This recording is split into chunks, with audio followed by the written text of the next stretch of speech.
Hello student, online class में आपका हार्दिक स्वागत।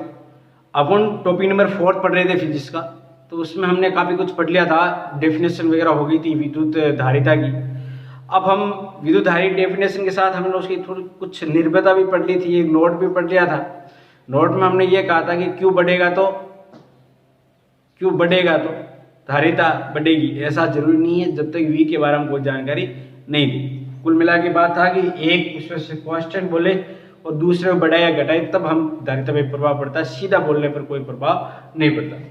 अब हम इसके चलते मात्रक, तो देखो धारिता का मात्रक, चलो एक ये बता दो आपको कि आपने कहा था सर Q बराबर CV, तो C बराबर Q इंटू V।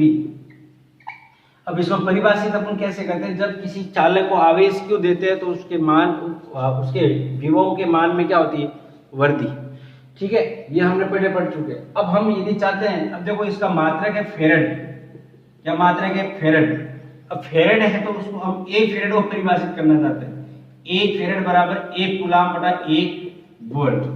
इसको कैसे परिभाषित करोगे कि जब किसी, आपको कई बार पूछ जाता है कि 1 फेरेड को परिभाषित करो, 1 फेरेड को परिभाषित या 1 फेरेड की परिभाषा, ये लीजिए 1 फेरेड की परिभाषा। तो हम बोलेंगे जब किसी चालक को 1 कूलाम आवेश देने पर उस चालक के विभव में 1 वोल्ट की वृद्धि हो जाए,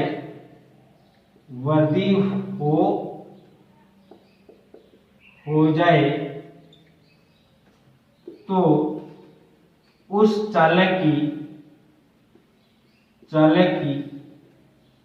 धारिता 1 फेरेड हो। देखो एक होता फेरेड है, फेरेड है मात्र आवेश तथा या फेरेड एफ, ये ध्यान रख लेना।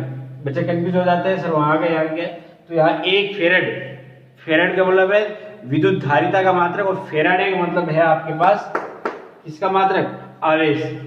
चलो तो अपने पास क्या कहा कि अपने 1 फेरेड को किस प्रकार से परिभाषित कर सकते हैं कि किसी भी चालक को 1 कूलाम जो आवेश दे रही थी उसके विभव में 1 वोल्ट की वृद्धि होती है, तो उसकी धारिता कितनी होगी, 1 कूलाम। अब एक और नोट बच गया, उसके बारे में और सुन लीजिए। क्या है नोट, इसी को यहां के लेके देखता हूं कि चालक के आकार पर धारिता निर्भर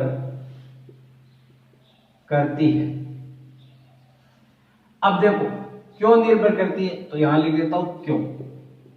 ये आपके एक तरह से क्वेश्चन के रूप में हो गया, ठीक है। तो देखो इसका फिर आंसर कैसे करो, नोट के रूप में भी लिख सकता, क्वेश्चन के रूप में भी।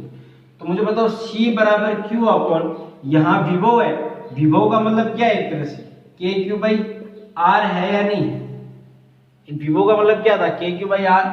R का मतलब क्या है, आकारित हुआ, तो C बराबर Q, KQ ऊपर चला जाएगा R। R का मतलब हम सीधा बोलेंगे आकार, क्या बोलेंगे, आकार। ये चालक का क्या है, आकार, चालक का आकार। भाई त्रिज्या का मतलब क्या हुआ, आकारित हुआ, तो त्रिज्या बढ़ेगी तो धारिता बढ़ेगी। तो ये भी आप ध्यान रखोगे कि C समानुपाती R, अर्थात चालक के आकार पर भी निर्भर करती है कौन, धारिता। आपको सीधा याद रखना है कि C समानुपाती R, यानी चालक के आकार पर निर्भर। ये सिंपल सी बात है, इसलिए मैंने यहां बता दी। अब आगे आप सुनो आप ध्यान से।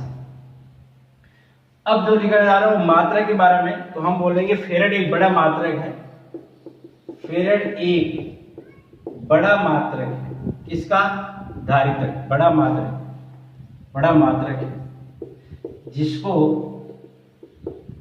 छोटा निम्न प्रकार से किया जाता है, या जैसे आपके पास फॉर एग्जांपल बात करें कि 1 माइक्रोफेरेड, माइक्रो का मतलब है 10 की पावर माइनस 6 है, 1 पिकोफेरेड तो हम क्या बोले 10 की पावर माइनस 12, 1 नैनो फेरेड, 10 की पावर -9। समझ आ रहा बात? और उसके साथ ही अपने पास लिख सकते हैं 1 मिली फेरेड, 10 की पावर -3।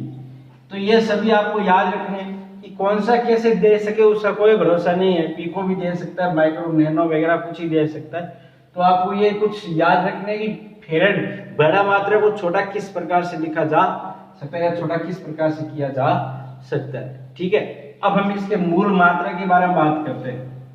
तो देखिए, हम बोलेंगे धारिता के मूल मात्रक, धारिता के मूल मात्रक व विमा, ये दोनों देखते हैं। यहां से क्वेश्चन उठने की फुल चांस रहते हैं। स्टूडेंट जानते हुए भी गलत कर देता है, इसलिए देखिए इसको किस प्रकार से समझते हैं उसको ध्यान से सुना। तो हम सबसे पहले कहेंगे सर C बराबर, हम तो एक ही जानते हैं और आपको एक ही जानना है, क्या? C बराबर Q/V के बारे। अब हमारे पास C है, तो C का मात्रा हो गया फेरेड, Q का मात्रा हो गया कूलाम और इसका हो गया वोल्ट। अब इसको और भी हम चेंज कर सकते हैं, किस प्रकार से? तो हम बोलेंगे sir farad equal to coulomb by, इसको हम क्या लिख सकते हैं? याद कीजिए आप, जूल प्रति कूलाम। याद आया? विभवांतर की परिभाषा से कार्य बटा आवेश बराबर विभव या विभवांतर था, तो हमारा जूल, तो इसका मतलब ये C। तो अपने पास क्या आ गया? C ऊपर चला जाएगा तो C²/J, ये हो गया आपका पास फेरेड। अब हम इसकी विमा भी यहां से देख सकते हैं। विमा कैसे देखोगे? तो आप देखो ध्यान से, विमा, इसकी विमा, इसका पहले मात्रक सॉरी विमा देखे तो हमारे पास इसकी क्या विमा थी? तो हम बोलेंगे फेरेड या धारिता की विमा। तो उसके लिए बात करें तो हम क्या करें? इसके लिए देखें तो 80 आता कूलाम के लिए, स्क्वायर है तो ये लो स्क्वायर डिवाइड बाय कार्य जूल, तो m1L2T-2। इसको सोल्व कर लेंगे तो अपने पास क्या आ जाएगा? m-1 और L-2T+4, ये ऊपर चला जाएगा +4 और a प्लस का 2। ये किसकी विमा आ चुकी है बेटा? देखो ये बहुत इजी बेटा, ये आपके पास फॉर्मूला है कूलाम प्रति वोल्ट, वोल्ट को हम जूल के रूप में लिख सकते हैं। तो ये आ गया और C²/जूल, तो अपने पास ये फेरेड आ गया। इसके लिए अपन देखें तो कूलाम के लिए होता है 80।